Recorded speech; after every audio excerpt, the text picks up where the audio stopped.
মা বললো যে উনি তোমার একটা ব্যবস্থা করে দিবে। উনি কে? আমার সৎ বাবা এই ব্যবসার ক্ষেত্রে যে পরিমাণে ইনভেস্ট লাগে সেটা করে দিবে। সো তুমি একটা ব্যবসা শুরু করো। আমাকে টাকা দিয়ে কেনা যায় না।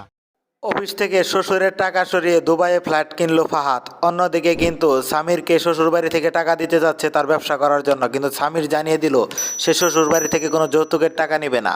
তো কি হতে চলেছে এটাই আমাদের গল্প নাটকের পরবর্তী 22তম পর্বে। হ্যালো সুপ্রিয় ভিউয়ার্স, আসসালামু আলাইকুম, কেমন আছেন সবাই? আশা করি সবাই ভালো আছেন। তো সুপ্রিয় ভিউয়ার্স, এটাই আমাদের গল্প নাটকের পরবর্তী পর্ব কবে আসবে এবং কী করলে সবার আগে দেখতে পাবেন সমস্ত কিছুই জানিয়ে দেওয়া হবে আজকের এই ছোট্ট 2 মিনিটের ভিডিওটিতে। তাই সম্পূর্ণ ভিডিওটি দেখতে থাকুন কোনো রকম স্কিপ করা ছাড়া।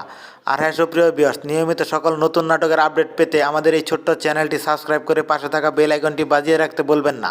আর কে কোথা হতে ভিডিওটি দেখছেন সেটিও কমেন্ট করে জানাতে বলবেন না। আমাদের আগামী ভিডিওতে আপনাদের নামগুলো কমেন্ট সহ পড়ে শোনানো হবে।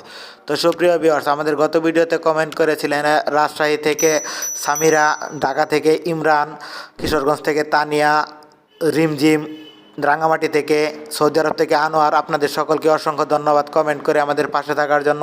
তো সুপ্রিয় ভিউয়ার্স, আপনারা কিন্তু দেখতে পেয়েছেন এটাই আমাদের গল্প নাটকটি অল্প সময়ের মধ্যে অনেক বেশি জনপ্রিয় হয়ে উঠেছে। তো এই নাটকের পরবর্তী 21তম পর্ব আসতে চলেছে এবং 22তম পর্ব আসতে চলেছে খুব শীঘ্রই। 21তম পর্বটি আসতে চলেছে আগামী বুধবার দুপুর 12টার সময় সিনেমা হল ইউটিউব চ্যানেলে এবং 22তম পর্বটি আসতে চলেছে আগামী বৃহস্পতিবার দুপুর 12টার সময় সিনেমা হল ইউটিউব চ্যানেলে। তো সবার আগে নাটকটি দেখতে চ্যানেলটি সাবস্ক্রাইব করে পাশে থাকা বেল আইকনটি বাজিয়ে রাখবেন। আর হ্যাঁ, আপনারা এই নাটকের পরবর্তী পর্বগুলো কেমন দেখতে চান সেটিও কমেন্ট করে জানিয়ে রাখতে বলবেন না, কারণ আপনাদের মতামতের ভিত্তিতেই কিন্তু সিনেমাওয়ালা টিম তাদের পরবর্তী পর্বগুলো নির্মাণ করে থাকে। তো অবশ্যই আপনারা কমেন্ট করে জানিয়ে দেবেন। আর সবগুলো পর্ব কে কে দেখেছেন সেটিও কমেন্ট করে জানাতে বলবেন না। তো সুপ্রিয় ভিউয়ার্স, আবারও দেখা হবে নতুন কোনো নাটকের নতুন কোনো আপডেট নিয়ে। সেই পর্যন্ত সকলে ভালো থাকবেন, সুস্থ থাকবেন। আল্লাহ হাফেজ।